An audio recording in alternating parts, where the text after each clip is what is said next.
Le plan canicule, c'est une idée du CCAS de la ville de Nîmes. Ils nous en ont parlé à la Banque alimentaire, à savoir si on pourrait être partenaire de ce plan canicule. On a accepté, bien entendu. Alors, le plan canicule se développe en deux morceaux. Le premier, le CCAS de la ville de Nîmes nous verse une subvention exceptionnelle, qui est en dehors de la subvention de fonctionnement de la Banque alimentaire, qui est de l'ordre de 14 000 euros.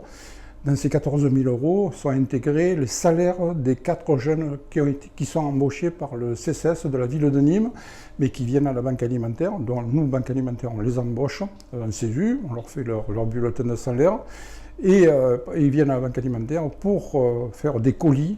Et la liste des personnes en situation de fragilité, c'est le CCAS qui le donne. Donc, les gamins qui arrivent ici, c'est des jeunes étudiants généralement, et qui font très bien leur boulot, ils sont très impliqués dans ce qu'ils font. Viennent, ils préparent les colis, et après ils vont livrer directement les personnes en situation de fragilité, ce qui fait qu'ils ont des produits frais, ils ont des fruits, ils ont de l'eau, et le plus important, c'est qu'ils apportent du lien social, ils apportent la jeunesse à ces personnes âgées. Et ça, c'est extraordinaire, parce que les personnes âgées ont besoin de ce contact.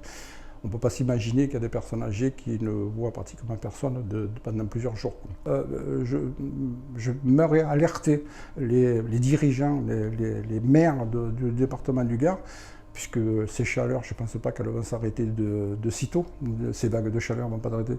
Donc peut-être qu'il y aurait un moyen de se concerter et de voir comment on peut mettre un plan canicule avec la préfecture, essayer de généraliser un petit peu ce plan canicule, parce qu'il y a des petits villages aussi qu'on ne voit pas, mais il y a des personnes fragiles dans les petits villages qui souffrent autant que dans les grandes villes.